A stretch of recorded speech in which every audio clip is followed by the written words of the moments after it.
The security of Bitcoin is where the value of Bitcoin comes from. And if you don't have security within the Bitcoin network, you don't have any value.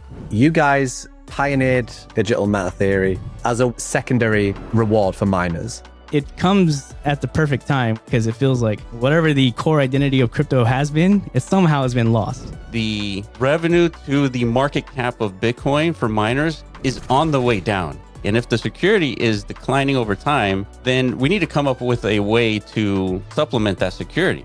A simple thing that NAT makes economically possible that Bitcoin doesn't itself is a continued block reward after 2130.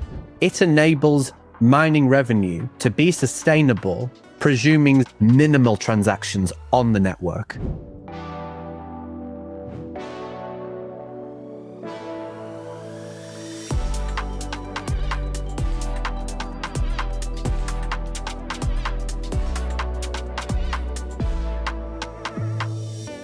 Welcome to another episode of the Clean Slate Podcast with myself, FITZY, and my most goated of co-hosts, Markus Bop, aka Benny. This week, we're welcoming actually our first ever special guest to the show, Will and Iman, although I'm sure many of you will know them as the Block Runner Podcast guys or something similar. Some of you may also know them as the gentlemen who published their digital matter theory and framework back in 2023. And if you are aware of their work within the digital matter field, then I'm sure you're going to very much enjoy our discussion today, as we're going to be deep diving into DMT-NAT, along with the impact it's already having on the Bitcoin mining industry. So before we get started, Will, Iman, welcome to the Clean Slate Podcast, and maybe just also introduce yourselves here, just in case there's anything that we missed here during our intro. Yeah, Fitzy, thank you so much. And Benny, good to see you. This is, we saw you for the first time on your podcast. So now we're talking to you live, face to face, for the first time in history. And you never had to leave your Yeah, I didn't have to leave the cave, dude.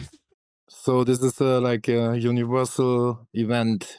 Yeah, and great that that you're here with us. Thanks a lot for coming over. I appreciate it. So again, my name is Will. We started this podcast in 2019 with my co-host Iman, and we just started it just trying to get into the crypto industry in one way or another. We had a conversation with some enchiladas one day. I thought it was pretty cool. We're like, okay, let's record this. That we just kept doing it every week since then. Yeah, basically. I think we were tapping into the question on everybody's mind who was involved in crypto during the 2017 era. It's like, is this all just a big, scam? Or is this actually going to be like the next phase iteration of the internet or something, right? Like, are we actually going to get an opportunity like the one, the opportunity our parents had, but fumbled? Yeah. By not, understanding what the internet was, not getting involved in that industry in its earliest of phases. We're like, well, crypto might be that. Again, here we are. We're still young lads. So it's like, maybe we should, dedicate some focus and attention on this sector of technology, right? And that's right. That led us to a never-ending rabbit hole of exploration. Then you discover things like DeFi, NFTs, metaverse, and eventually you get to ordinals and this DMT thing. That's right. Right. And it's like, it's a pretty good summary. Yeah, that's been our life for the last 8 years or so. And just based on where we are right now, what it seems like what we're heading into, I think we got another 8 years or so of this in front of us. And I think, right now it doesn't feel like the answer to that core question is crypto, like the .com opportunity of our generation. It seems like AI is taking a lot of that that thesis, that energy away to that question. But ultimately there's a intersection between both those pathways, we think, that keeps this whole underlying thesis and motivation intact, right? It's like the last 8 years have been very well spent, like understanding the roots, the nature, the fundamentals, if you will, of crypto, right? Because we think they'll be tremendously valuable. It's just, I don't know, we're always trying to figure out new ways to contribute to make that a little bit more clear and obvious, right? Yeah, so that's us in a quick summary. Yeah. This conversation could really go, given the extent, how long you've been around, how much you interrogate what is here and what could be here, and, not just interrogate it, then innovate on it.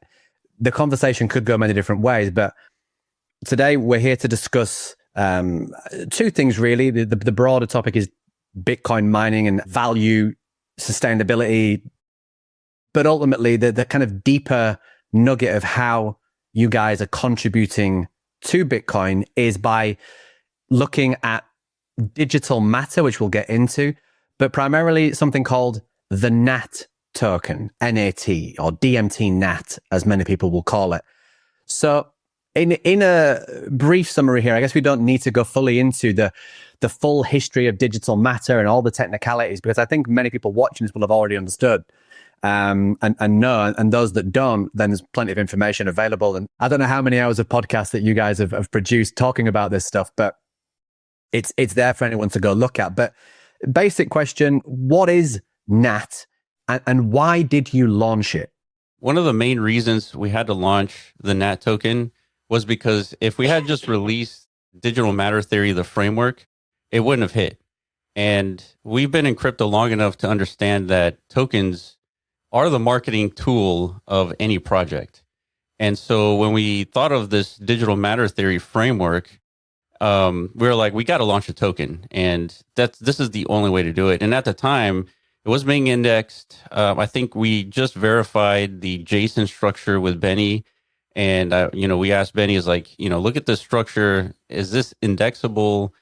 Can this work if it is successful? And he basically signed off on it. But there was zero indexing. We launched it. It was like 8 p.m. Central Time when we launched it. And once we did, we were basically hands off because we ended up getting sick. And in 7 days, it completely blocked out. And it was a good representation of the fact that we had thought that if we launched a token, it would get attention, and it just proved to be true. And so yeah, 7 days later, it blocked out. And then about a month later, that's when Benny turned on the indexing. And then probably the next day, that's when SuperX opened up their exchange for NAT. And when you say block out, I think that's something we maybe should cover. When you say block out, you mean that an amount of this token was available and is available forever and will be every single time a block is produced of Bitcoin. A certain amount of this token was available. So retrospectively, the community went back and minted that out. They blocked that out for each block that had existed up to that point. That's correct. So what happens is the framework allows people to claim blocks on Bitcoin. And so right now there's 950,000 blocks. By the time we launched it, there was probably 850,000, something like that, something close to that. And so what happens is once you launch a token using this DMT framework, digital matter theory framework, it allows anybody to go and claim any block as long as you're the first to claim it. So claiming block 1 meant that you had to inject this JSON structure into Bitcoin. You had to have to inscribe a JSON data into Bitcoin in order for you to claim ownership of block number 1. And so what happens is people, roughly 20,000 people, created these JSON structures and injected into Bitcoin basically 800,000 times. And so that was a lot of work, a lot of effort, and 7 days is very, very fast for something like that to happen. Actually, the fastest it's ever happened before. So 20,000 people claimed it. And the nature of the NAT token is essentially that for every block that occurs on Bitcoin, there are new NAT tokens emitted. And so this is the first time we have a meta protocol on Bitcoin that has this expansion property to it. But this expansion property is what we consider non-arbitrary. It's sort of like when you discover an element in the physical reality, you give that element a name, but the properties of that element are non-arbitrary. And so when it comes to Bitcoin, every block that gets appended to the blockchain, it's basically non-arbitrary because of the way that blockchain works. So now we have this NAT token continuously adding to the ecosystem. And maybe about a year later, we directed the NAT tokens to the miners. Now, I was just going to add to it a little bit of like going back in time, like what was going on in our heads whenever we were first exploring, ordinals, the ecosystem of Bitcoin. And, because we're not strangers to anything at this point, but something about the Bitcoin ecosystem, there seemed different than what we've experienced in previous cycles, right? But it was hard to pinpoint down a definition to why this is different, right? Because we understood, yeah, it's cool to have shit coins on Bitcoin.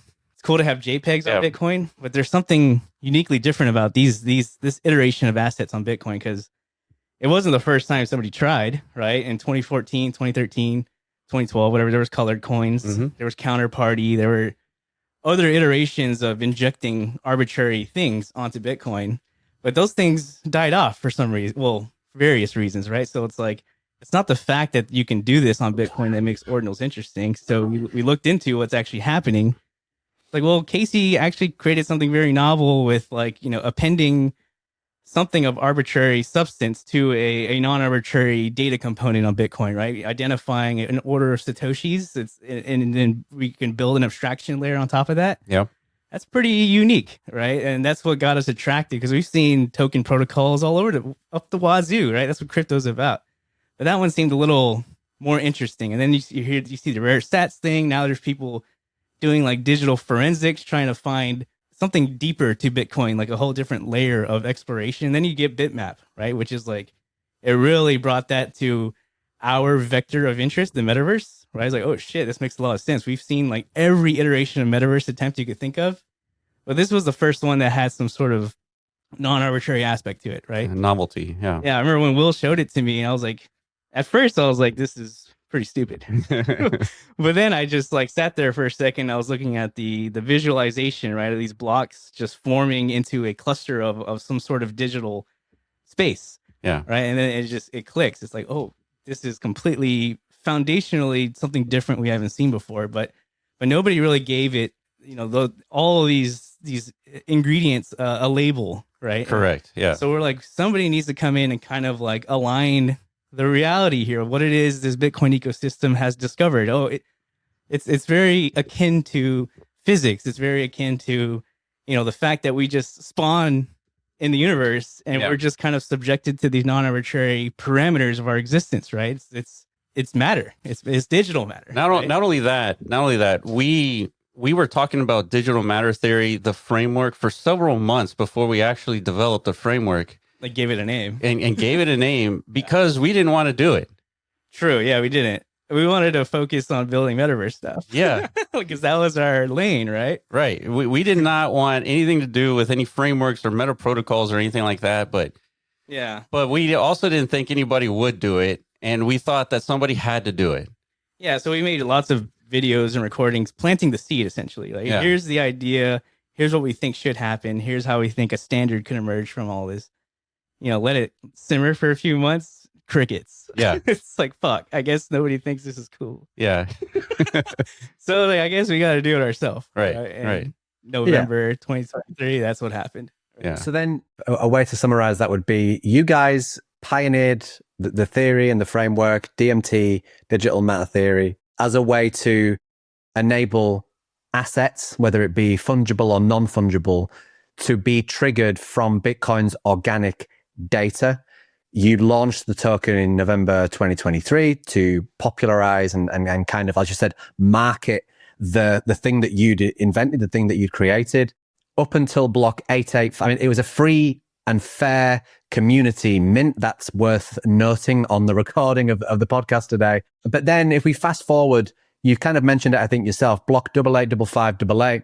You've been speaking to Benny all this time, of course, as NAT is launched on the TAP protocol. And you had decided that what would be a great way to give the NAT token a greater mission would be to do this redirect to miners from block 885588. We're not going to go too deep into all of the mechanism, but obviously just to give these milestones in time of the NAT token's journey and the guys' journey, like the next step is making it go from being just available to anybody to mint it. And of course, it was being botted at that time. So it wasn't going to anybody. It was going to like a specific person who had found a way to bot it and mint every single block. But the solution that you guys came up with was to forward it to miners. And then, of course, Benny, you had a huge part to play in that. Well, the part was, I believe, that idea. Sometimes I'm not really great at putting timelines together because there's a lot of things that happened at the same time for us, right? You can probably attest to that. So generally, DMT-NAT had already back then, prior 885588, made a quite large fan base, and to a good part because it was the first DMT token ever minted, and it was blocked out faster than Bitmap back in the day. We noticed altogether as a community, I think I was reading something in some chat or so. Oh yeah, then somebody's sniping. Yeah, just like bitmaps, right? The mint inscriptions, and that was exactly what happens to bitmap to this day, which is fine. However, given that DMT goes a little bit further than actual bitmap when it comes to features and what you can do with it and all the implications, it was, for my taste, a little bit too much similarity at that point. Yeah, so the other one was it's just simply unfair. If you have a bot that snipes new mints all the time, who benefits from that? A bot. So then the idea came up to be just like, like this is like the poster child of DMT. Yeah, it's NAT, DMT-NAT. So why not give that to miners? So then the avenue to these bots is cut off. That was all what this was about. And yeah, there was not like, does it solve a miner problem? Does it do this? Does it do that? It was just putting out the strongest DMT asset and gave it a meaning.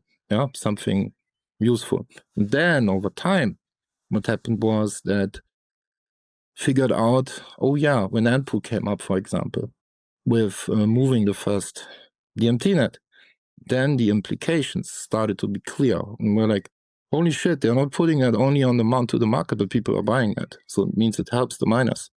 And from there, like all these insights literally started to occur, right? So that's actually what happened. And everything since 885588, when it comes to mining rewards and the implications of that and the research on what's actually going on with it on Bitcoin itself, was research after that fact and not before. Yeah, so it was not an engineered thing. Oh, let's do it like this, and we have a long reaching plan, to help NAT on that. It was simply just stop the bots from minting it. It was, and this is actually one of the things that I very much love about the whole NAT narrative mission, use case, is that it has been organic this entire time. So that the mint was a organic community, open, free and fair mint, right? It wasn't launched with this, 2 years down the line, 3 years down the line mission of, oh, it's going to be something that's going to be helping miners. But it was launched with the idea, exactly as you said at the start, Will, like as a way to incentivize people to understand what this is. You guys designed this, you wrote the whole paper on this, published everything, created the framework, and then along with the help of Benny kind of made it possible to be created and distributed via the TAP protocol.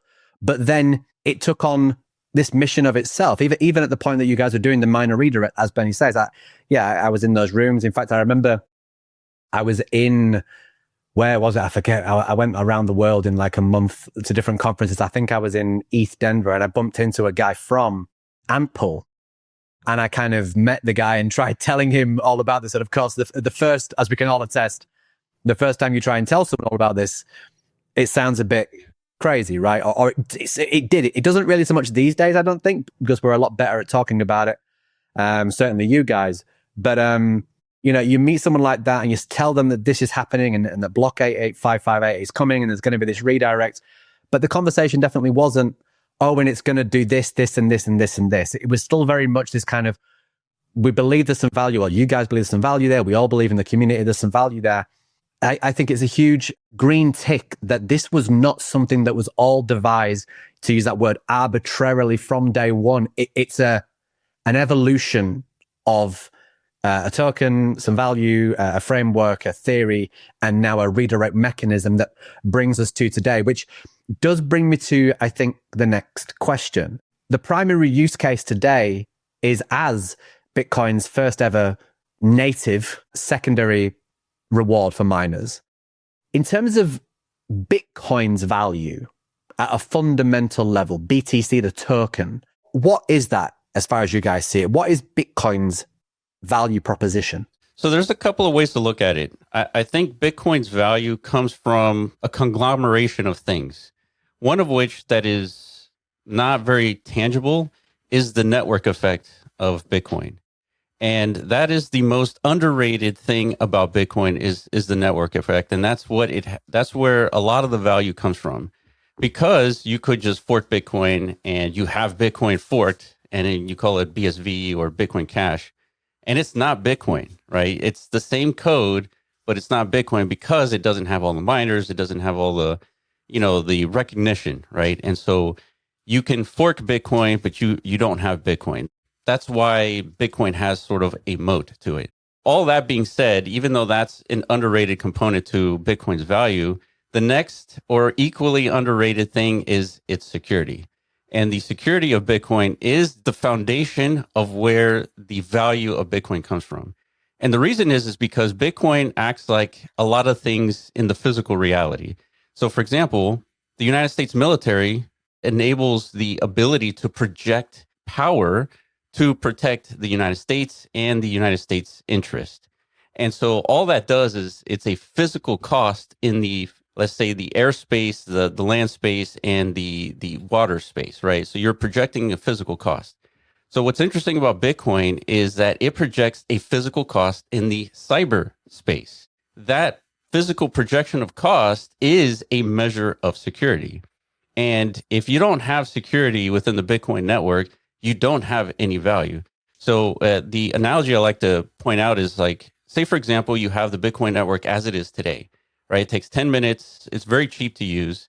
But if you remove all the power that it's projecting right now and you just distill it down to one laptop, it's exactly the same network. It's Bitcoin. It's 10 minutes. A laptop can process the transactions just like a million computers can process the transaction. But you wouldn't attribute value to a network just running on a laptop, right? There would be no value in Bitcoin if it was just one laptop. So if that is true, then more laptops equals more security and therefore more value. And that's what the Bitcoin network is.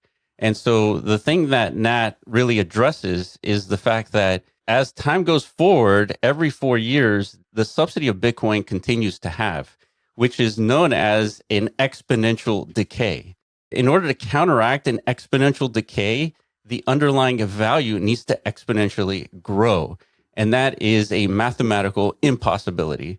So if you have an impossibility going against an inevitability of Bitcoin's halving, continuing on to 2140, then you have a situation where you are reducing the security of the network as it is growing. And so that also cannot happen. And so going back to what Benny was saying, this being organic, the word organic is thrown around in crypto like it's like nothing. And the reason why I bring this up is because the aspect of the NAT token being organic, it is one of the reasons why it is having success. Because when we launched the NAT token, it was nothing more than just a way for people to understand the DMT framework. That was it. There was nothing beyond that. NAT is being botted. And so like, let's just remove the bots. And so let's just direct it to the miners. And there was no engineering. There's no like subsidy issue at that time. It was just like, let's get the NAT token away from the bots and let's see what happens. And once NAT started moving NAT, and it was a market cap like $3 million. It was nothing. They moved like $5,000. So like, why would they do that? And then we were looking into it. It's like, once we understood why they wouldn't move something with such little value, that's when we figured out it's like maybe they have a problem. Maybe they're incentivized to kind of move it because there is some impending problem. So once we started to figure that out, then the current narrative of the NAT token is it's just a way for us to attribute meaning to what is happening. Trying to understand like why it's happening. It's because there is a declining subsidy issue in Bitcoin. So this discovery is post the NAT token getting adopted by NATPool and all this stuff. That's what we mean by organic. Like none of this was ever engineered. We never pre-planned any of this stuff.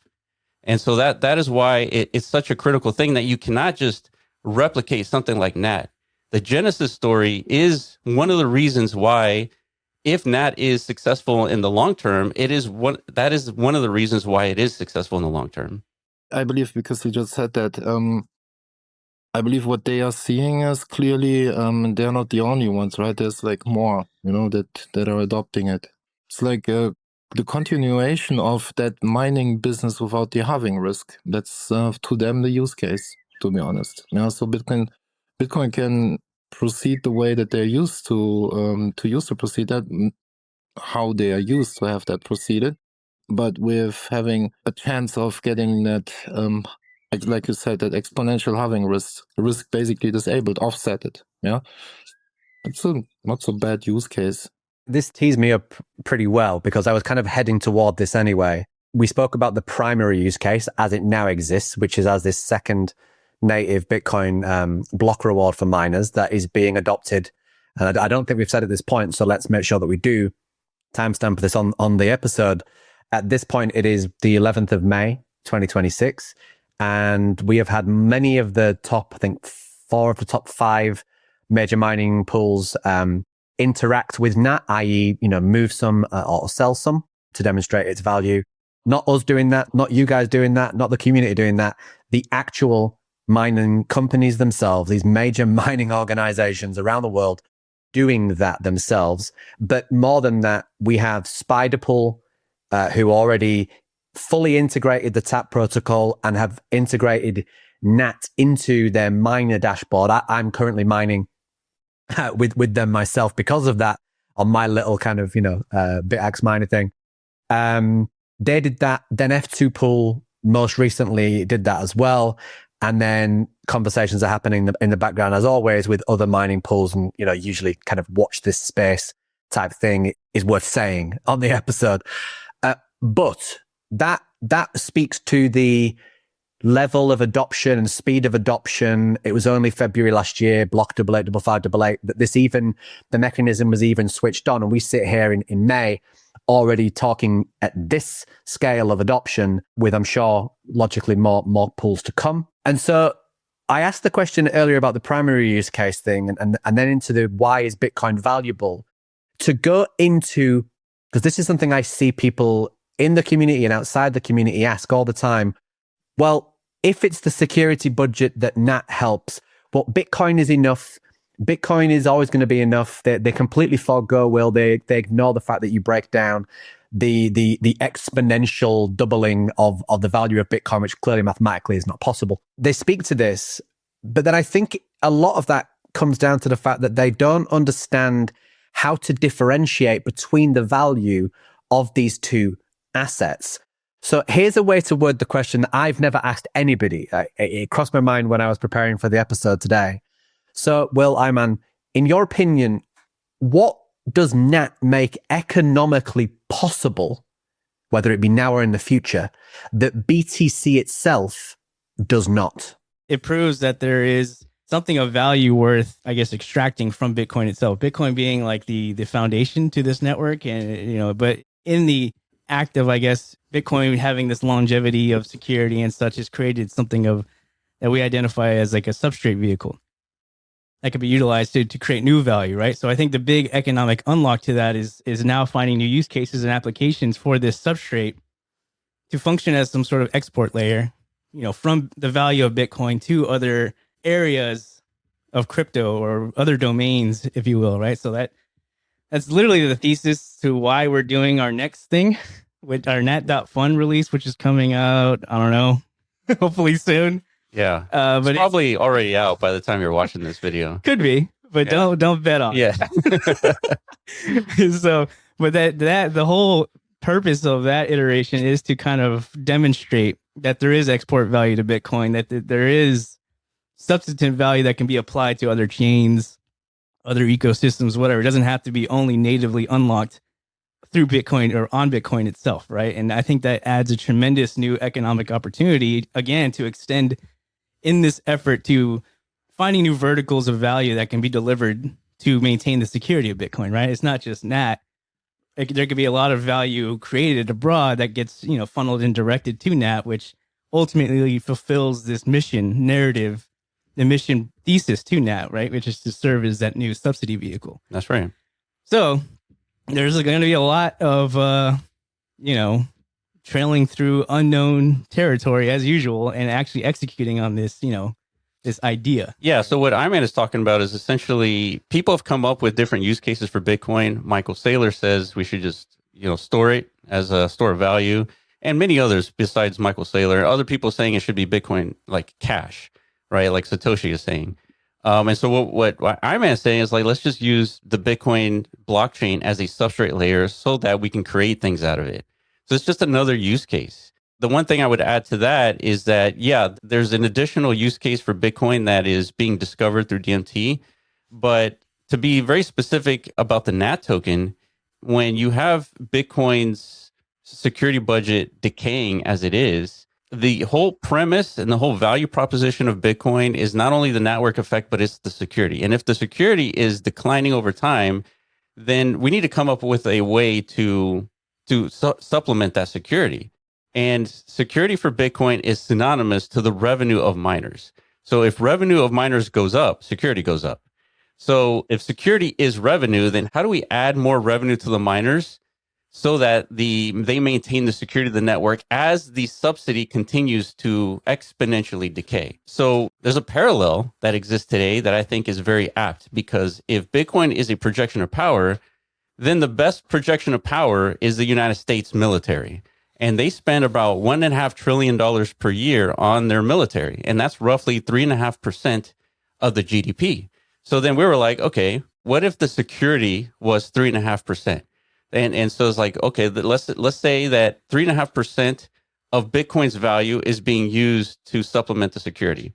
So if we just use easy numbers, if we assume Bitcoin goes to $100 trillion and the security budget is $3.5 trillion, let's assume that NAT token maintains a parity at 3.5% of Bitcoin. So that means that Bitcoin's 100 trillion, NAT is 3.5 trillion. That means that every block would be producing $3.5 million to the miners. And today they're producing roughly $250,000.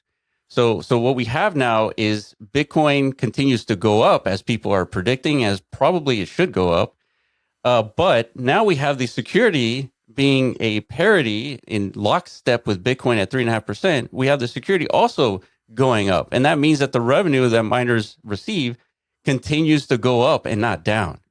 And so that is what NAT enables for Bitcoin, is as Bitcoin continues to grow, the security can also grow because the revenue is also growing.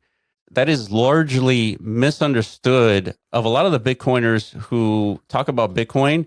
They don't really understand exponentials, as most humans do not, because we think very linearly.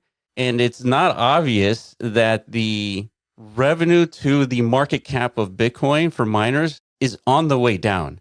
The other angle to this is that if you go look at what Bitcoiners are saying about solving the security budget, they're like, we could make the adjustments to Bitcoin by making Bitcoin infinite.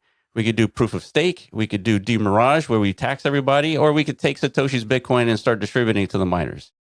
And none of these are like good ideas. And so the natural consequence of that is a second subsidy. And I don't think you could engineer a second subsidy better than the NAT token, because of the genesis, because of how it started, because of kind of like the using Bitcoin itself to produce the second subsidy. There's no way you could do a better job. And yeah, Bitcoin has kind of lost a little bit of its allure with like normies, if you want to call it, just regular people. It's become a little too institutionalized, overly financialized.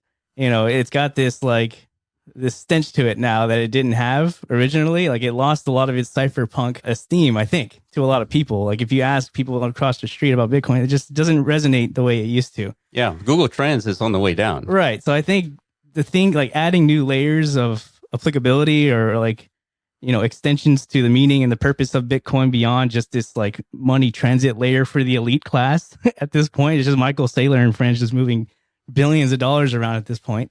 It's just, it doesn't feel like something of substance anymore, like the way it used to. So we think DMT, tokens like NAT, it injects a new layer of novelty. It feels like how crypto used to feel, right? And I think it gives the normie class something a little bit more of an approachable angle to Bitcoin again, and especially injecting this whole, creation aspect. Like Bitcoin now is this like canvas of opportunity to leverage it in a creative process, right? Like that's something that's more, I think resonates with, normal people as opposed to finance. Like finance is an exclusive human activity to the 1%ers mostly, right? Yeah.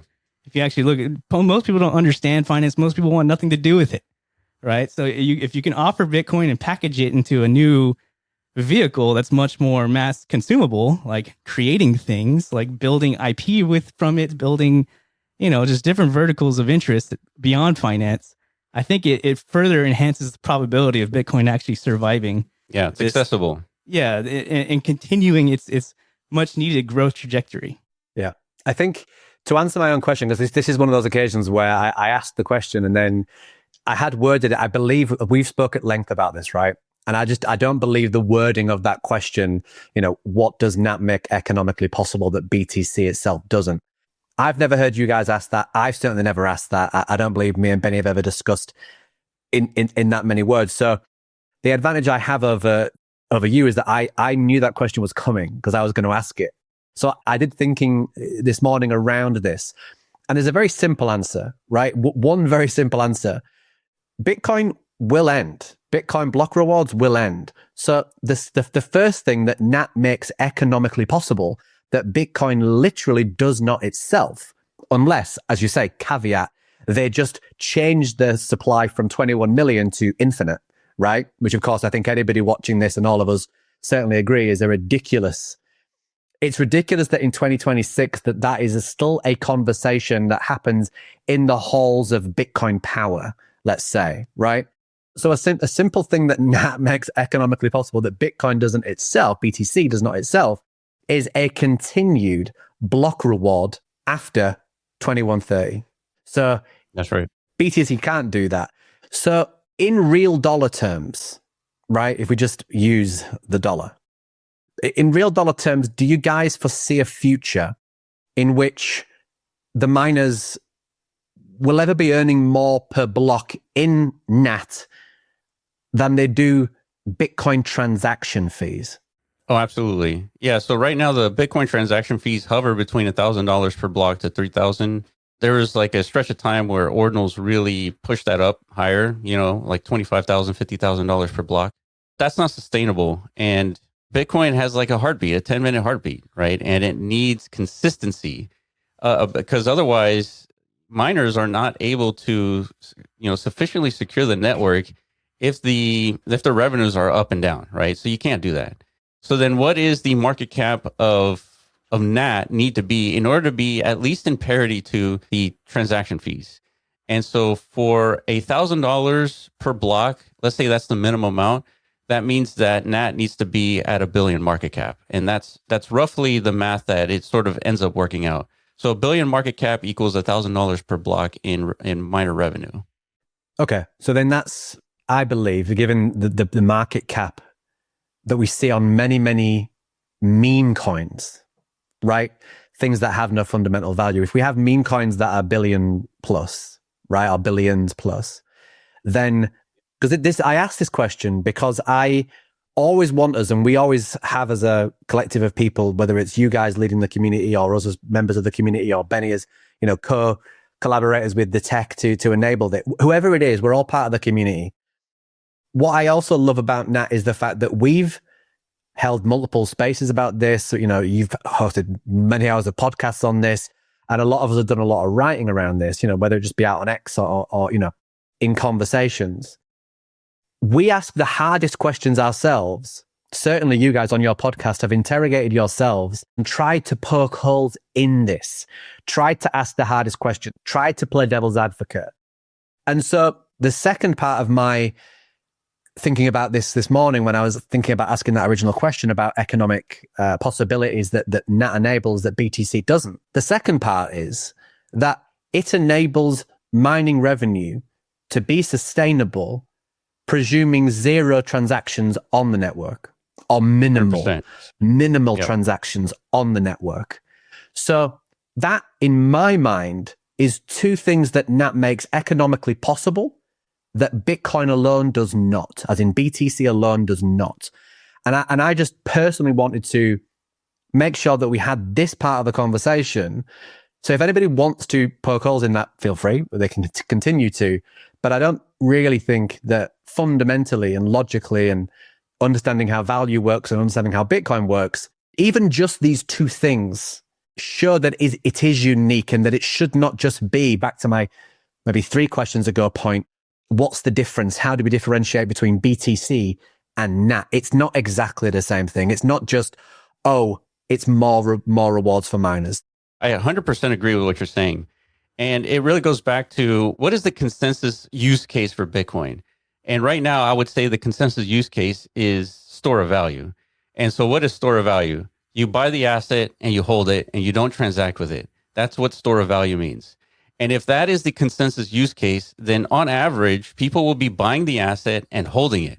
And the best example is Michael Saylor. He holds almost 1 million Bitcoin and he's not really doing anything with it. He's created a business on top of it, which doesn't really use the layer 1 network, which I think is okay because it's a store of value, right? So if that is the primary use case, that means over time, there's going to be less and less transactions on the network. And that means that less and less reliable, the fact that the transaction fees are going to even supplement any security budget, right? So if we have the consensus being the store of value, then we need some sort of additional aspect to Bitcoin that can support a store of value asset. And the way you support that is supplying the Bitcoin miners with additional revenue. And so you could come up with probably 1 million different ways of doing that. And that is the way of doing it using the Bitcoin substrate layer itself. And so I think that's what essentially NAT represents. We spoke about the primary use case of NAT. So I know another question that comes up a lot. I'm asked it myself. You guys are asked it. It's asked under, even like tap tweets and things like this, because of course, NAT is a tap token. So I even think it may have been asked underneath track network posts. So, anything within the ecosystem, track, of course, helps with indexing for Bitcoin and tap and therefore NAT. My point is this question is asked a lot and it's okay. So then what other use cases, kind of like when utility, right? So my question is, the first part of this question is it possible for NAT to have secondary use cases, either immediately or in the future? So the answer is yes, in the same way that you can find additional use cases for Bitcoin. And so it's not about the programmability of NAT. It's about having different use cases for NAT. And so one use case is using it for the metaverse.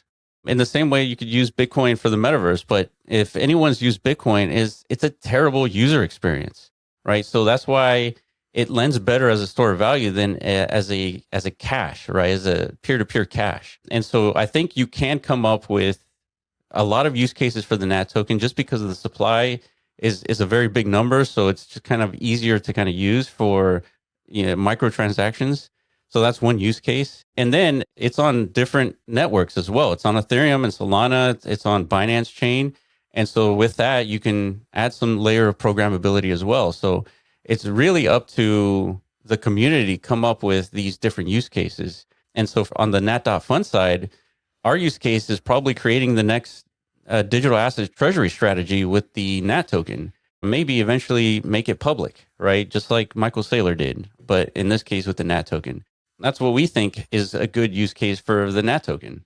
Yeah, it's possible also if we could prove again that there's demand for this non-arbitrary substrate to be utilized on other chains, it kind of is like a prelude to a more concrete protocol standard, if you will, to creating some sort of client out That's of right. DMT, which there could be NAT application to that. Maybe. I mean, it's something we've discussed before, but Yeah. obviously haven't gone full-fledged into the logistical utility of it, other than, there's got to be some sort of Oracle network that needs to be maintained and incentivized to make, ensuring that the data of Bitcoin is being reliably packaged to other chains. So therefore, whatever is being manifested in these other applications is as trustworthy as Bitcoin itself, right? So there could be some sort of application as NAT as like an incentive device within that whole ecosystem scheme. It's underexplored because, again, we haven't even gotten to the point where we could prove the application Export use case, application. right? So it's like if NAT.fund succeeds and we could prove that there's innate interest in the broader crypto market for this type of crypto experience, if you will. I mean, it's literally just a different perception of like what crypto should be, right? There's arbitrary crypto and then there's non-arbitrary crypto. So we think it's uniquely interesting and valuable to us. And there's a community obviously growing that agrees in support of NAT and TAP and all the whole ecosystem that is kind of fostering all of this. Yeah. But we don't know like the true appetite, right? Until again, we can kind of export this value, hopefully to all corners of digital existence, right? And then from there, it's like, okay, we need something a little bit more formalized of a structure behind this. A DMT client. Right. And, then things can kind of like snowball from there. And then, Benny, I just imagined that you would have thoughts on, in terms of the token, the NAT token, finding additional utility, additional use cases, whatever the language we want to use, different reasons to hold the thing. Like even the track network part was crossing my mind, and I wanted to make sure that you had opportunity to, if you had any thoughts to weigh in here. The problem that I always see with the crypto space is the question for what's the utility, and then buy the meme anyway. This is like this typical behavior. So unless you have a utility that's absolutely 100% required, let's say engineered, like Link, Chainlink, best example. You have a really hard time to sell utility. We know that ourselves. It took a long time for TAP, the token itself, to play out parts of this utility, also thanks to success of NAT. While NAT is, frankly speaking, bigger than TAP. TAP is a pure utility token. So what does that tell us? It tells us that people are not primarily interested in utility, at least not for now, but they will use utility only when they have to. On the other hand, they're looking for, not for memes, I believe they're looking for philosophy instead of utility. Memes are kind of a subset of philosophy, I would say. So that's my thinking. So when you apply that to DMT-NAT, the philosophy, for me personally, I'm just like anyone else, like who thinks about that stuff. But the philosophy here behind NAT is, and that's in my opinion, very strong one. And I think we touched that a little bit earlier with that Bitcoin is like starting to get caught up in the financial system, in the traditional financial system, is that just like a second chance. It's like for many people, very well, I would say for now, at least working out second chance. More and more miners adopt it, and you know what happens when miners adopt something. And the chance that they totally missed the prior 17, 18 years. So they have a chance to that. That's another subset of the philosophy behind that. And that's not a small feat, if I'm right about that. The other part of the philosophy is, maybe it's more coming back to the utility part, but this offsetting of what you usually lose as a miner in terms of halving. So if Bitcoin is not making that money anymore, you have to offset that somehow with something. So either you offset that with AI or you offset that with, like in the case of DMT-NAT. So the philosophy part here is, at least let's say it's going to 1 billion market cap soon. So I am under the strong suspicion that then there are more and more mining operations would think twice to pivot over to AI. So the philosophy should be, why should I pivot over to AI? Why there is a ton of cool new stuff happening on Bitcoin, or with Bitcoin, that helps us, It's like more like a mix of utility and philosophy, right? It's of course not that easy to grasp, like our utility is exactly like this, and you need this and this and this. But in the end, it's feelings what drive such things, and that's very much rooted in philosophy. And I wouldn't call NAT a meme, far from that. However, it shares, because of underlying philosophies, a lot of the mechanics. So and it's a personal thing. And I have read, heard, and seen so many different approaches to that you cannot really put that all into one bag. It's actually cool because it shows that there's not only a lot of interest, but imagine like 2, 3, 4 of these ideas like manifest somehow and they're successful, and you suddenly have like 4, 5 utilities on top of something that people haven't thought about. to be frank, that happened with Bitcoin already. And if that happens with NAT again, then it follows the same trajectory as Bitcoin. Because back to philosophy, I think when it comes to Bitcoin, people mix up Bitcoin with BTC, with the asset. But Bitcoin is more than just the asset. That's what I think we're seeing playing out here. That's my take on utility in the end. It's funny, I messaged you, Will and Iman earlier, and I was saying, I imagine we wouldn't get so much into the philosophical side of NAT today, but of course, Benny took us there. And look, it's powerful stuff. I think the fact that we can just naturally have a conversation with a few questions that are structured, of course, that I've asked, but we've had a question that's wandered across so many different areas already. And I don't want us to go on this particular episode too far into the philosophical side, but it is there. I think it is noteworthy to just accept that it is there. That is fairly unique in this space. Unless the philosophy is, we believe we will go to the moon, or we believe that this is, this meme will be the forever meme. There's a point I want to make, and then there's like a separate thing that I want to get your guys' thoughts on, actually. So in terms of utility, Benny, I was being way more literal when I mentioned utility, and I was thinking, you have a network like Track Network that allows you to, peer-to-peer apps, allows you to insert any token from any chain, whether it be Bitcoin, Ethereum, Solana, Cardano, any token, as the app's native gas asset.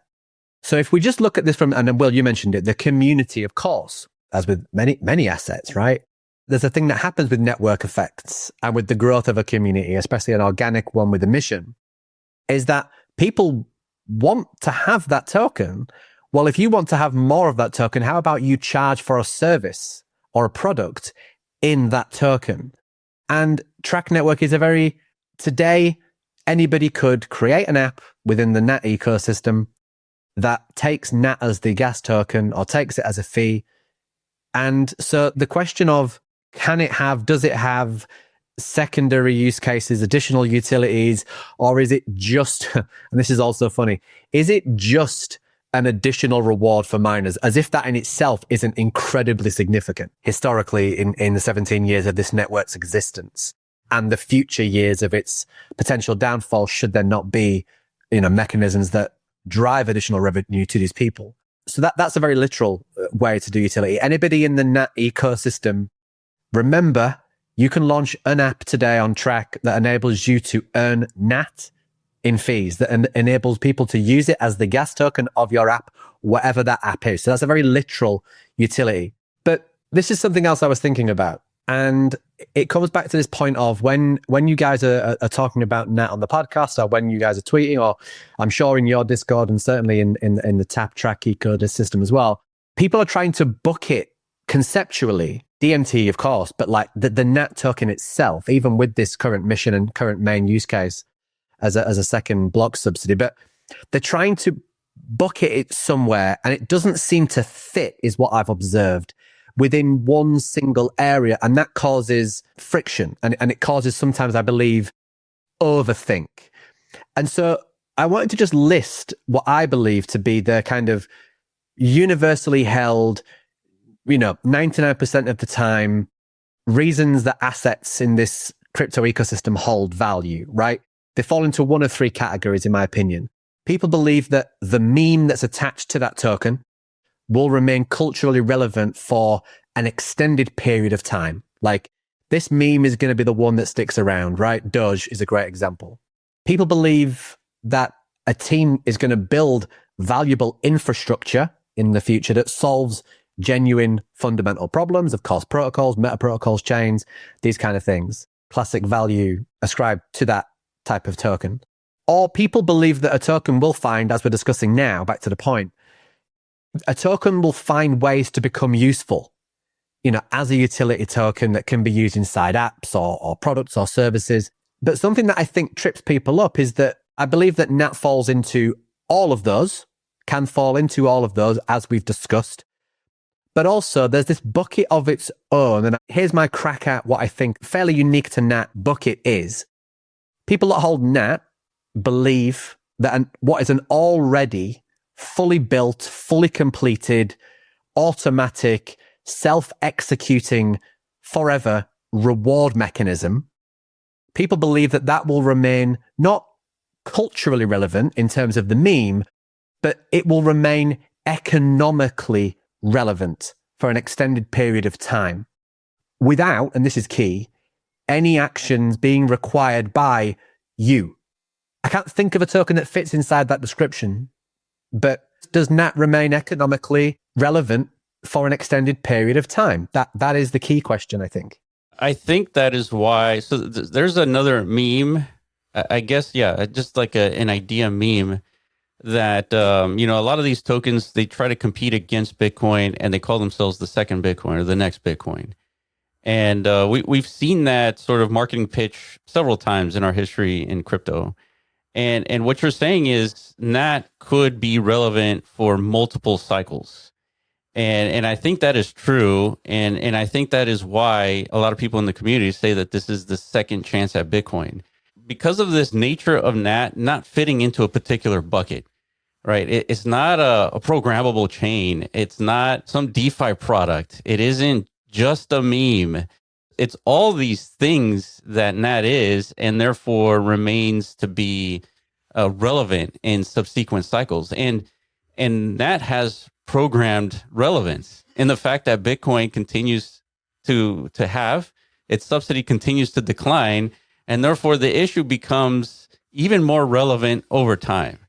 And so I think that is where NAT will have its persistency. And if you're watching this video and you're paying attention to what's happening with the NAT token, being in Bitcoin 10 years ago is a lot better than being in Bitcoin yesterday, right? So if NAT is a sub aspect to Bitcoin in terms of its growth and its relevance and its importance, then if this narrative is 10 years too early, well, then it's probably a good time to be in it, right? And so I think that relevancy is going to be persistent over time.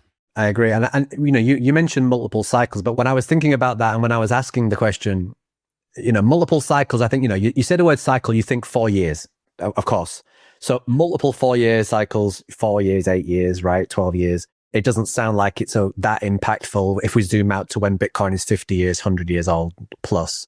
But this kind of being economically relevant, well, unless this fundamental halving / doubling problem, as however you want to look at it, goes away, right?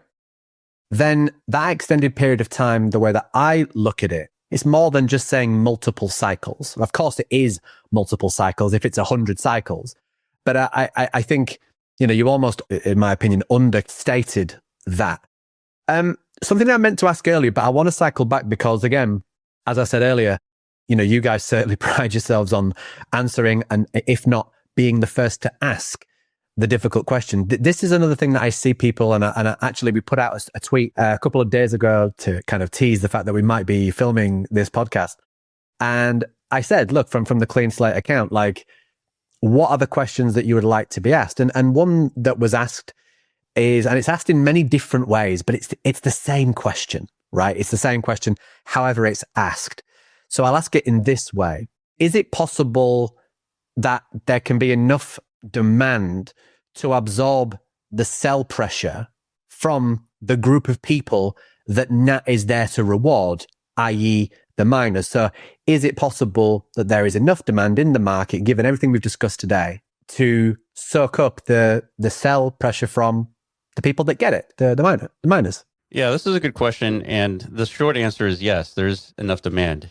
And so it's easy kind of to just ignore that answer because it's like, well, why? Well, if you're asking why NAT will have demand, that means you don't understand Bitcoin. And what I mean by that is you don't understand where the value of Bitcoin comes from. If we assume that the network effect of Bitcoin is going to remain, right? Let's just remove that variable. Then the only thing that has any effect on value on Bitcoin is its security. Because if the mining network reduces down to a laptop, I'm pretty sure Michael Saylor is not going to be holding Bitcoin anymore, right? And so if he's not holding Bitcoin, nobody is. If that is the case, then we need to maintain security. And if that is a must, then NAT is relevant and important, and it's going to have demand. because if that equation is understood, then people are going to be purchasing NAT now when it's at, 50 million market cap than when it's at $3.5 trillion market cap. Right. And so that's what we do in crypto, is that we try to identify opportunities before everyone else. And this is that opportunity. The timing of this podcast is good in a respect that, as much as everything you've said and as we've discussed, and whether it be the fundamentals, whether it be the community, whether it be how organic it is, the free and fair mint, whether it be the evidence that is there already with the adoption from, major mining pools of TAP protocol, but also, of course, to adopt the token to distribute to their miners, right? Despite all of these things being true, it's not all roses and sunshine in the NAT community. And I think we should address this. We won't talk about it too much, but we should address the fact that even though it's going well for NAT, there are still some negative things that crop up from time to time. Of course, FUD, classic, everybody FUDs certain things at certain times. And, usually it's FUD erupts and coincides with when something starts to do well, right? So if you don't have something and it starts to go well, shock, certain people come out of the woodwork and want to try and take a shot. And that's fine, hate the player, don't hate the game type thing.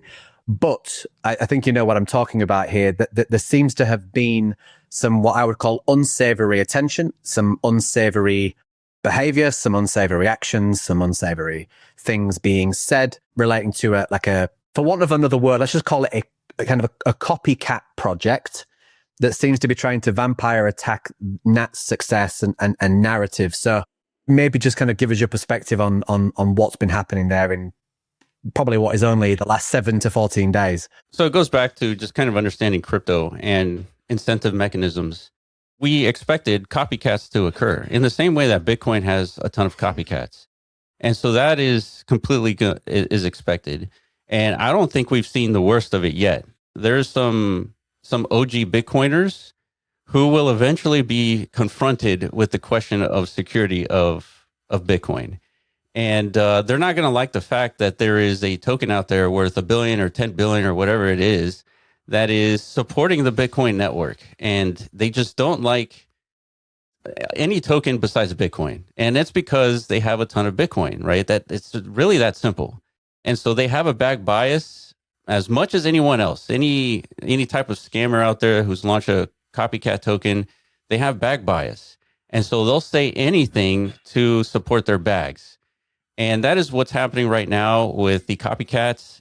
And like I said, it's going to get worse and it's going to get harder. And it's going to be with really important, relevant people. They're going to be challenging NAT, and they are going to fail because the math supports the fact that Bitcoin's mining revenue is in decline, the subsidy is in decline, and this is a token that supplements that subsidy. And so we're going to see a lot of FUD in that direction as well. And it's more than welcome because the more FUD there is, the more attention there is, and the more people talk about the problem and the solution. To be specific, I don't mind mentioning the name. That I kind of went back and forth on whether we should even have this part of the conversation, but I think we should. And I am a member of the NAT community. When a community is attacked and when literal lies are being thrown around, it goes beyond FUD.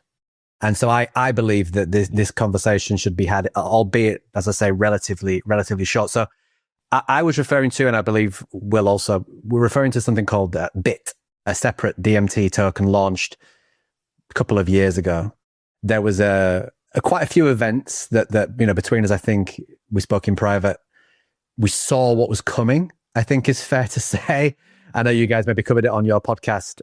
I don't think necessarily me, Will Iman, we DM'd about this, but me and Benny, of course, did internally here, that there was a token that was randomly after 2 years, after zero activity and only 30% being minted of this token. A few wallets, I think 5 or 6 wallets, minted out 70% of the remaining tokens, at the same time created a new X account, at the same time apparently separate X account, rebranded, rechanged its handle, rechanged its name, set up a new website and rebranded itself as like a research brand, posted out of nowhere amazingly positive things about TAP and track and NAT. It was all they spoke about for a few days, but the fact that that came out of nowhere, we all, I think, we're thinking the same thing. When red flags that started showing up, happens, it might not be, but 9 times out of 10, it is a bit of a red flag. If something comes out of nowhere and has never spoken about the ecosystem, the chances are that there's other things that are being lined up. And it all played out, correct me either of you or any of you if I'm wrong, but this played out over the space of what felt like 72 hours. It went from tap, track, NAT are all amazing. These things are amazing. Look at all these things that we've written about it. Get the attention of the community. Of course, on X, the algorithm loves to, drive people towards certain accounts. So once they had positive feedback from the algorithm, they then knew they would be able to get attention to launch, kind of relaunch, if you like, relaunch now with 70 or 80% of the token in their own pockets, launch it and pump the price with a narrative that they were also going to be a miner token. And then again, within 24, 48 hours, because apparently we didn't reply to them in DM, any of us, within 24 hours, there was an ultimatum that went out on social media, a threat, essentially. If you do not reply to our DM, we will do X, Y, or Z if you don't do X, Y, or Z. And so that is this project. All of that happened.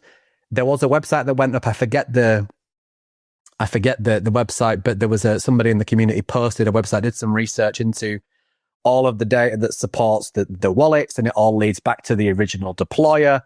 It's all factual evidence on chain. And on top of that, there's evidence that shows when the X account was created, when the other X account had the rebrand. It was something like 30 minutes later.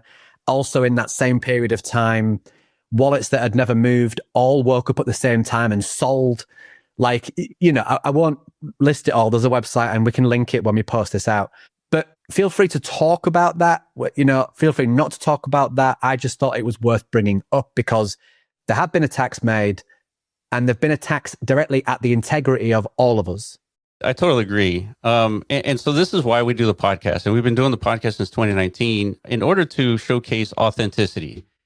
And this group of people that hold 70% of the supply of their token, they have a huge incentive to really throw mud out there and try to convince people that, we are the bad guys, right? We're the ones trying to finagle things when they're the ones on chain. You could verify on chain that is what they're doing, right? And so this is a common tactic from these guys, and it's a scam from the perspective of they hold the majority of the percent of the supply of the token, and they're trying to make it seem like it's something bigger than it actually is, to fool people into thinking that this is a token worth holding and buying. And so what they'll do, they'll sell you your bags, and then eventually they'll sell enough of it and they'll just go away. And that is ultimately what will happen with this scam project. They will create some sort of narrative. It'll fool a few people, and then eventually they'll just kind of stop tweeting and stop doing anything because they've got their they sold their bag. And so that is what's going to happen. We've seen it a million times before in crypto. This is nothing new. And when you're creating something original, you're always going to be attacked, right? This is what you should expect. And so it's all about, making more progress, continue innovating, because these copycats, they don't have any wherewithal to create new stuff. All they do is just copy, and they're only going to do that. And so I wouldn't worry too much about them. They can say all the lies that they want. We have verifiable proof of who we are, what we do, what we're trying to do, and it can all be seen on YouTube for the last 7 years. And so if anyone has any questions around that, you can go and verify yourself, right? And so that's why we do this podcast. That's why we try to be as transparent as possible. And that's why we try to innovate. Everything that we've done has been something new. That's because it allows us to be interested in what we're doing, right? That's why we don't copy anyone, because it's not interesting. And so these scammers, that's what they do, right? So, let them continue copying and continue spreading lies, and they're just going to continue being ignored by the market. Yeah. And I think Benny, obviously, as the co-host of the podcast, but also, of course, as one of the people that's having these kind of crazy, it's almost funny, but it's not funny. Like it's a serious topic, the kind of things people are saying. But a lot of that is being owned, of course, at TAP.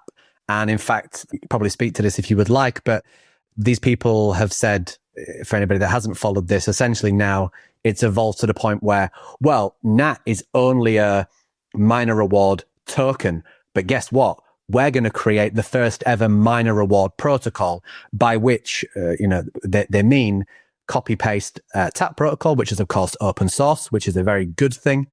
For anybody that doesn't understand, protocols, it's a very good thing. It's a very decentralized thing. These people are essentially saying they are going to fork, copy paste the TAP protocol and create this new minor reward protocol. So I don't know what you want to say, Benny, but I wanted to give you the platform to address it in whatever way and length that you would like. TAP protocol is open source and everybody can fork that. If you don't like that, what we're doing, do it better. Yeah, that's open source, right? The license in CC0 Creative Commons license, literally, there's no constraints.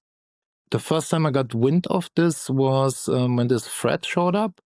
That was by content. It was centralized because DMT-NAT is being distributed. It's of course it is. It's the strongest and first one of DMT. Yeah, so it's a no-brainer to put that.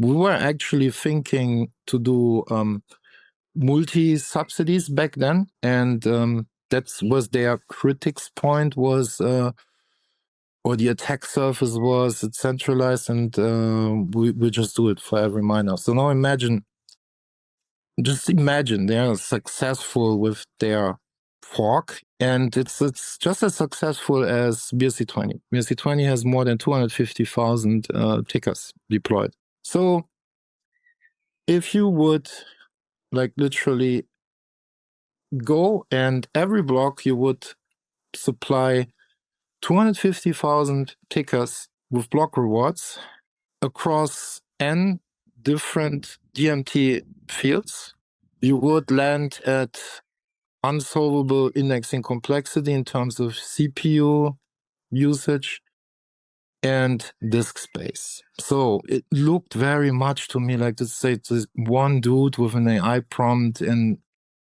has no idea how that works. It's definitely not a developer. So it was very clear. However, what literally pissed me off was the fact that they were going around, or him was going around, and was putting out an ultimatum. They came to our Discord and then started to chill there, and then there was this ultimatum, and then I just said, you know what, here's our how did they phrase it? And if they don't interact with us or engage with us, then or else. And then I said, here's our engagement. And I personally banned that guy. In the last 2 years, I encountered things like this behind the scenes at least half a dozen times. From one which was one of the main reasons why TAP had a really, really hard time to get to the shape where it should be, and it's not even there yet.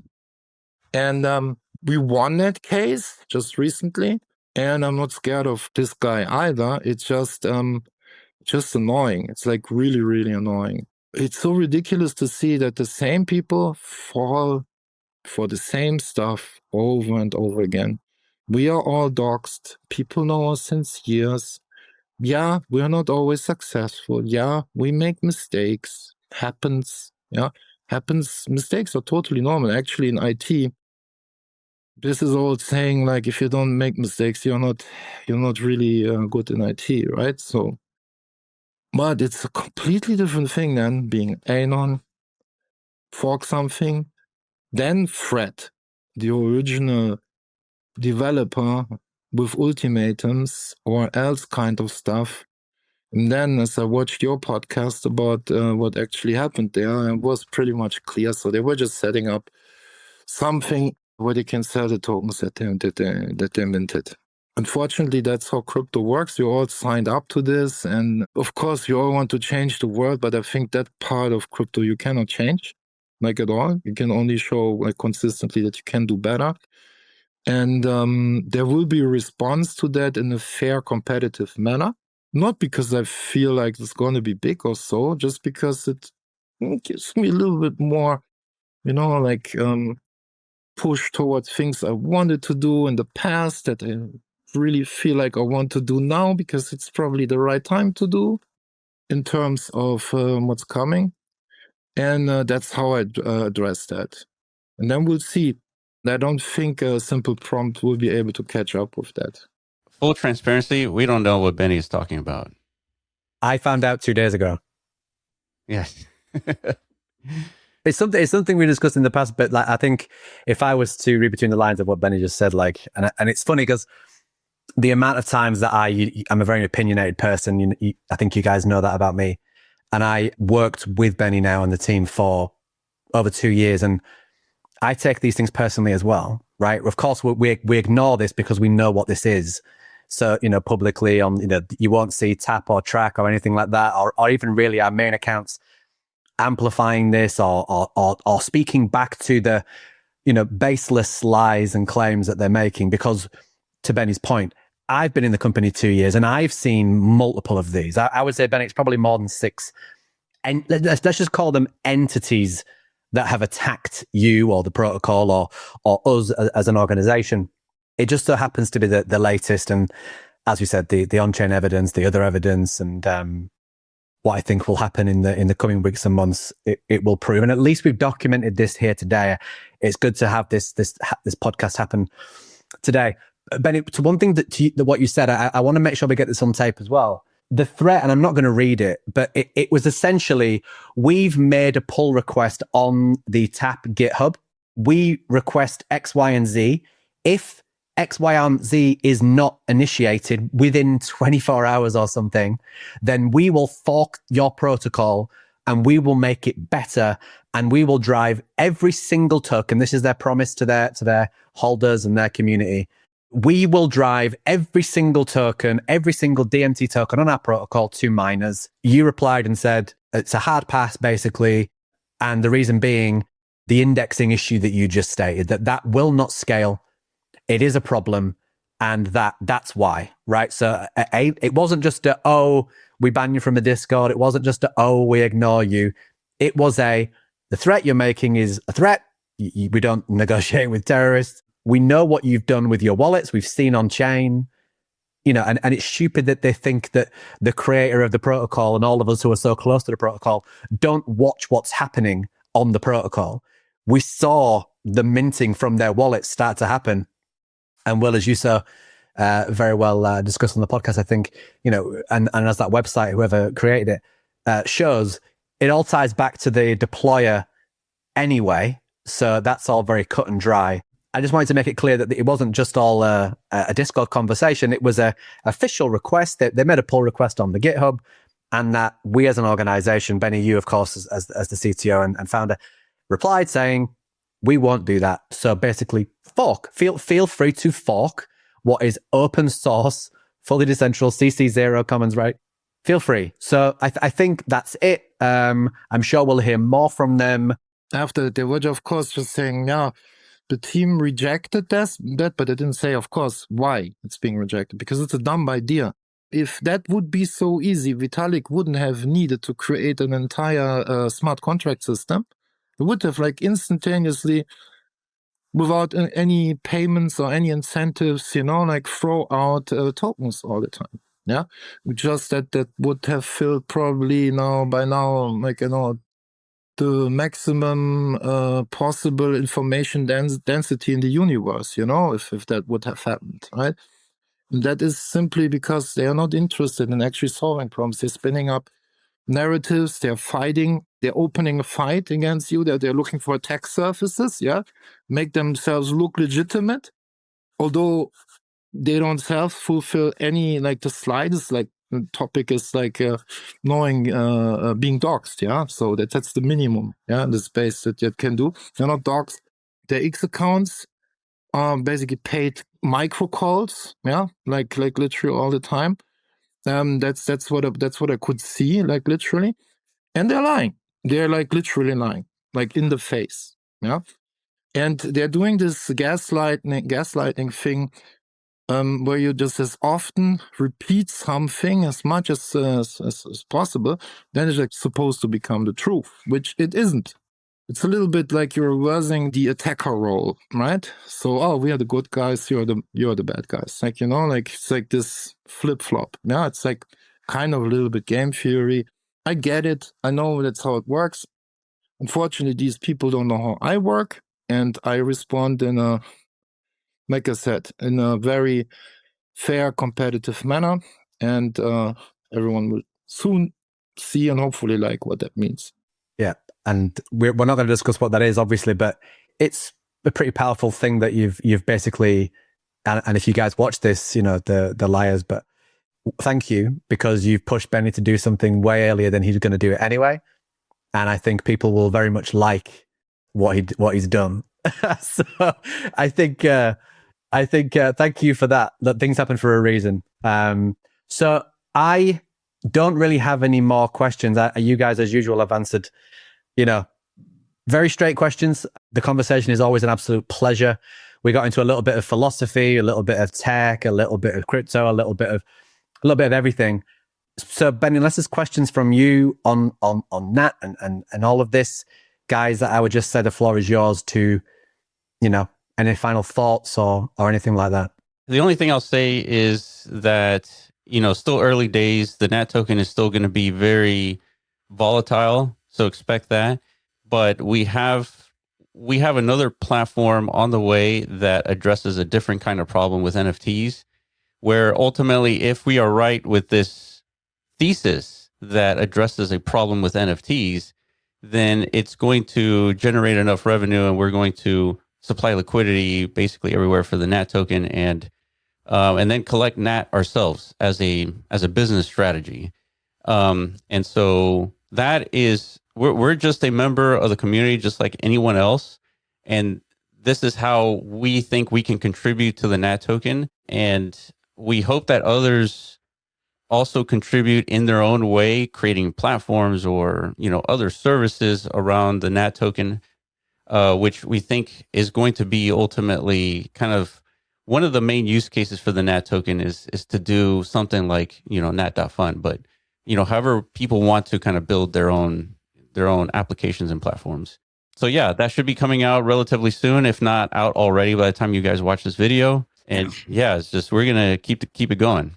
Yeah. And everything you said, I think, is important, because I totally agree with what Benny's take on, how the market discovers value in things, especially in the token markets. It's more often than not, it's rooted just some sort of philosophical or some sort of component of personal identity, right? And the most successful projects are the ones who figure out like how to tap into that, right? Remember Chainlink days? It's like, really, that's like a infrastructure thing that not many people probably would really care about, but until they labeled themselves as the Link Marines, the Stinky Linkies, all that stuff, right? The 4chan cabal, right? In the early days, like that really resonated, and it created like a movement, if you will. So I think the fact that this whole non-arbitrary philosophy, DMT, whatever you want to call it, it comes at the perfect time, where not only crypto is kind of like in this state of discovering a new like self-identity, because it feels like whatever the core identity of crypto has been, it somehow has been lost. And like everybody seems to be like in like the discovery phase. Like what are you even doing here? What is this all about? Yeah. And on top of that, I think that's like a civilization wide dilemma at the moment, especially with AI coming and everybody is starting to have to self-evaluate their own personal, purpose in life, because they're already projecting a future where, the things that you identify as your purpose today, they may not exist 5 to 10 years from now, right? So it's like DMT comes in at like a perfect time, I guess, is what I'm trying to say for human history. So I imagine people over time, once they discover NAT and other substrates of DMT, like they will quickly gravitate to that idea, right? Because I mean, people are so lost out there that the majority of people are totally convinced that aliens are just like all over the place. they're seeing white dots floating around in a windmill farm, and it's like it's proof. They're here. I told you guys, right? It's like that's where we're at, right? We're willing to kind of like latch on to anything at this point because we're desperately seeking something of substance. Yeah, that's right. So, yeah, I think we're excited about the future. I think we didn't think we'd get anywhere close to this point where we're seeing people across the world cheering each other in dinner circles, speaking a language we've never spoken before, and they have banners of NAT. It's wild, right? We're just a couple of guys talking on some microphones, right? So extrapolating further into the future, who the hell knows what 8 years from now is going to look like? I'm imagining something unforeseeable. The right? NAT Con? The NAT convention, whatever you want to call it. DMT Palooza? NAT Coachella? I don't know. You guys haven't thought about this a lot, right? You've got how many already lined up? Right. We've never thought about it. I'll tell you, here's my prediction, right? And by the way, it's great seeing, I think you're referring to, like, I'm seeing a lot of videos and stuff from the Chinese community where people are hosting like events with like banners with like, DMT-NAT and like your faces, like almost like you are these kind of like god, like cult-like leaders. Like, it's amazing. Strange. I'm calling, it's strange, yes. I'm calling at some point statues, like at some point, Oh no, dude. Satoshi has statues. You guys sit here with your laptops. I'm not saying that, but there's something there with some kind of shrine, NAT kind of statues at some point. But thank you for coming on, and thank you, because I know you guys filmed today as well, and we've been filming for probably an hour and 45 minutes at this point. It's a great conversation as always. Benny and I are very thankful that you come on and have a conversation at this length. NAT is unique. I personally have believed that since day one, when you guys literally helped me get my head around it, because it was difficult back in those days to get your head around it. But just thank you for your time. I'm enjoying seeing the success of NAT. It's obviously hugely beneficial as well to the TAP protocol ecosystem. It's something of this value, something of this significance is an example of what TAP can help create. And as Benny mentioned, the market cap of NAT is higher than TAP. So, on many different metrics, what you guys are doing are incredibly successful. We're enjoying the journey so far. I think I speak for myself and Benny and the rest of the TAP team. We're looking forward to the future of what's going to happen here as this kind of organically evolves, and we see, when will we have more miners? When will we have more utility? When will we have, back to your point earlier, Will, when will we have like the final boss of FUD, which is like the OG Bitcoiners? Like, if we think these kind of little kids playing in the mom's basements making threats is kind of, annoying, wait until we have someone like Sailor, like shit talking NAT on a stage in Vegas. Yeah. Like, he absolutely will. He shit talked Bitcoin. Now he's buying it. He's going to shit talk NAT, and then eventually he's going to buy NAT as well. Yeah. But Benny, any final thoughts from you, mate? It's projects like these that make the protocol strong, and the more is happening there, and it pretty much everything points to that, means the rest is growing too. So I believe we could all be part of the big ordinal revival potentially, at some point. So it's not just hopefully not just contained to what's happening like directly to us or with us. But there's probably a chance where this would add to an ordinal revival. It would make me personally really happy, because we all started off from that, Yeah, agreed. Well, yeah, this has been another episode of the Clean Slate Podcast. This has been a great conversation. Bitcoin is NAT alone. And follow Clean Slate on X, follow Clean Slate on YouTube, and we'll see you on the next one.